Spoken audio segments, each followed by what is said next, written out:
السلام علیکم ورحمۃ اللہ وبرکاتہ۔ وعلیکم السلام ورحمۃ اللہ وبرکاتہ۔ کیا حال ہے سب کا؟ الحمدللہ۔ توبہ و استغفار کی حقیقت، یہاں بنیادی طور پر اگر آپ آگے مطالعہ کریں گے تو بظاہر عنوان سے یوں لگتا ہے کہ توبہ اور استغفار کی حقیقت کیا، لیکن اصل جو موضوع یہاں ڈسکس ہوا ہے وہ یہ کہ بہت سے لوگوں نے توبہ اور استغفار کی حقیقت سمجھنے میں غلطی کی ہے، مسکنسیپشن ہے بہت سے، توبہ کا صحیح مفہوم نہیں پتا لوگوں کو، استغفار کی اصل حقیقت نہیں معلوم۔ اسباب کے بارے میں بندہ اپنے نفس کے مغالطے اور دھوکے سے بہت ہوشیار رہے۔ کس سے؟ نفس کے مغالطے اور دھوکے سے، سیلف ڈسپشن سے، اور اس سے بچنے کی پوری کوشش کرے۔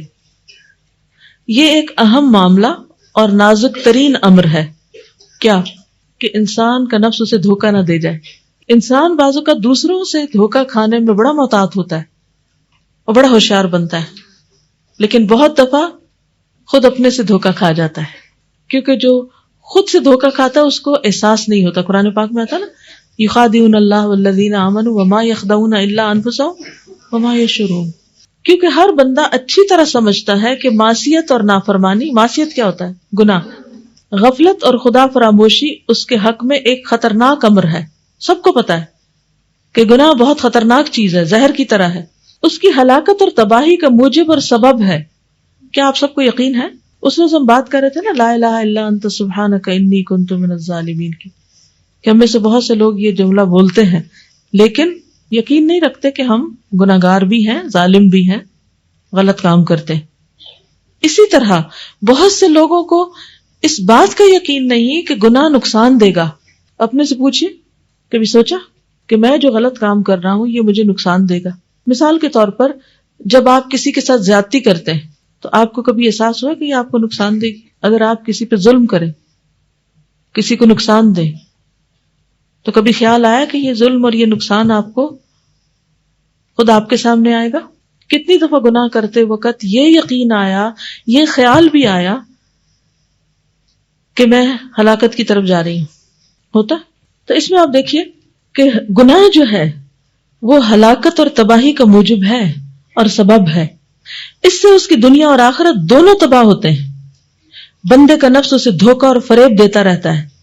ایسا کبھی اللہ تعالیٰ کے عفو و درگزر اور مغفرت اور بخشش کی امید پر ہوتا ہے، کبھی زبانی توبہ اور استغفار، کبھی ادنی درجے کی مستحبات کے بھروسے پر، یعنی چھوٹی چھوٹی نیکیوں کے بھروسے پر، کبھی علم اور منزلت کے غرے پر کہ ہم تو بڑے عالم ہیں اور بڑے ہماری قدردانی اور سٹیٹس ہے اور لوگ ہمیں بڑا چاہتے ہیں لہٰذا ہمیں تو کیا عذاب ہوگا، کبھی ان لوگوں کی اقتداء کی بنا پر جو ریاست و امارت، جاہ و منزلت کے فتنے میں پڑھ کر دنیا کے عوض اپنا دین برباد کر چکے ہیں۔ اور بعض لوگ یہ خیال کرتے ہیں کہ ابھی جو چاہو کر لو، پھر استغفر اللہ کہہ کر معاف کرا لیں گے۔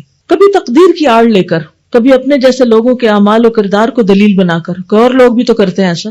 تو بہت سے لوگ یہ مانتے ہی نہیں کہ گناہ نقصان دہ ہے، یہ مانتے ہی نہیں کہ یہ زہر ہے، یہ مانتے ہی نہیں کہ اس کا نتیجہ دیکھنا پڑے گا، اور اگر ان کے ذہن میں کبھی خیال آ ہی جائے کہ جو کچھ کر رہا ہوں یہ بھگتنا پڑے گا، تو پھر کیا سوچ لیتے ہیں؟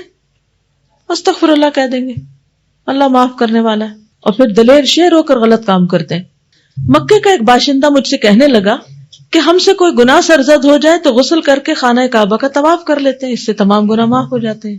ایک اور صاحب کہنے لگے کہ رسول اللہ صلی اللہ علیہ وسلم کی یہ صحیح حدیث ہے، بندہ گناہ کرتا ہے، اس کے بعد وہ کہتا ہے اے پروردگار مجھ سے گناہ ہو گیا، معاف فرما، اللہ تعالیٰ اس کا گناہ معاف کر دیتا ہے، پھر کچھ عرصے رک کر دوبارہ گناہ کرتا ہے، پھر بارگاہ الہی میں رجوع کرتا ہے اور کہتا ہے اے پروردگار مجھ سے خطا ہو گئی، تو معاف فرما۔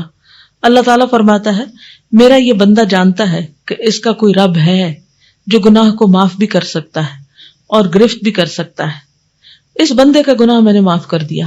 تو اس شخص نے کیا کیا؟ اس حدیث کو سامنے رکھ کر گناہ پہ گناہ کر لیے۔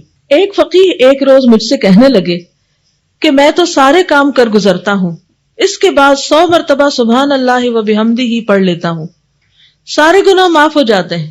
انہوں نے استدلال یعنی دلیل میں یہ حدیث بیان کی، من قال فی یوم سبحان اللہ و بحمدہ 100 مرۃ حطت خطایاہ ولو کانت مثل زبد البحر.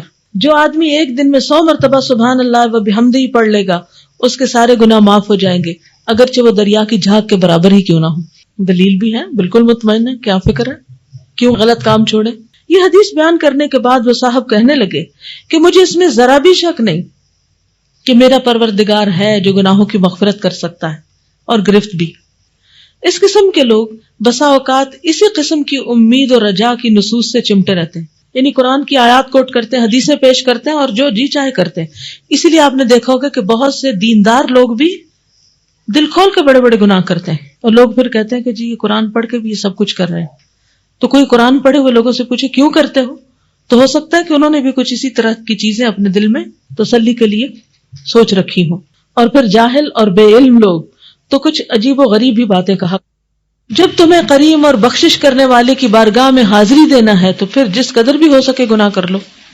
یعنی وہ علماء کا حال تھا اور یہ جہلاء کا حال ہے کہ جن کے پاس قرآن و سنت کی نصوص تو کوئی نہیں ہے, دلائل نہیں ہے, لیکن اس قسم کے انہم الا یظنون, وہم و گمان سے کام لیتے ہیں, امانی سے کام لیتے ہیں, خود ساختہ تعویلیں انہوں نے بنا رکھی ہیں. مثلاً بعض کہتے ہیں کہ گناہوں سے اجتناب کرنا اللہ تعالیٰ کی وسعت رحمت اور وسعت عفو و کرم اور وسعت مغفرت و بخشش سے بے خبری ہے.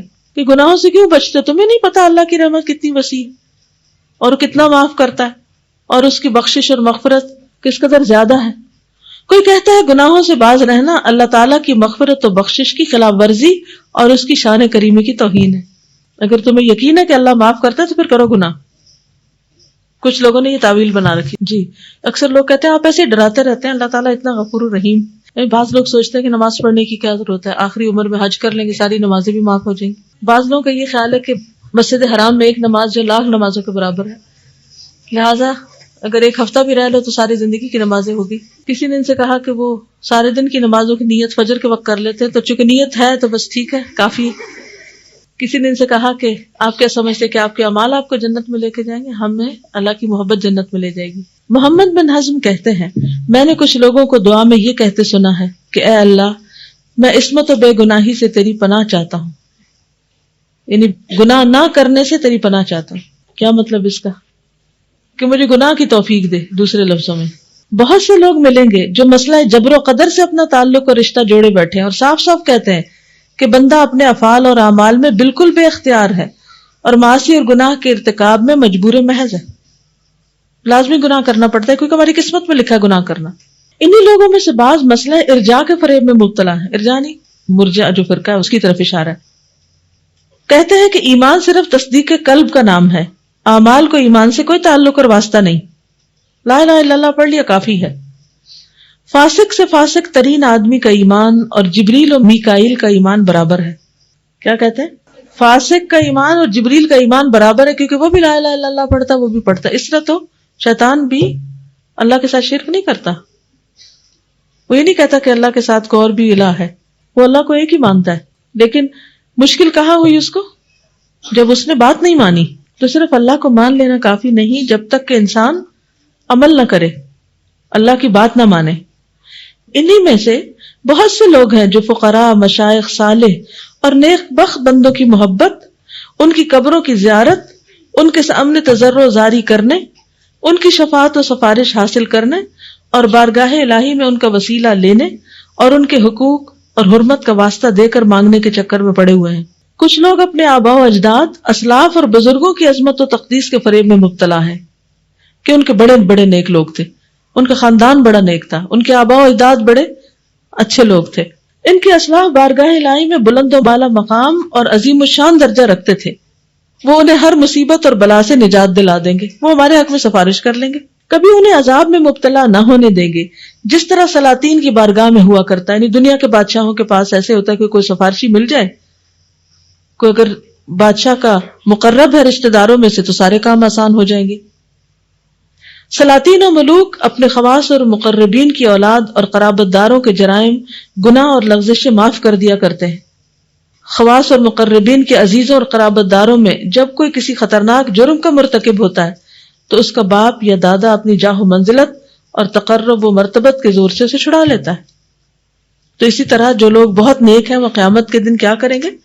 ہمیں بھی جا چھڑائیں گے. بس آج کے لیے اتنا ہی کافی. جزاکم اللہ خیرا. سبحانک اللہم و بحمدک نشہد ان لا الہ الا انت نستغفرک و نتوب الیک.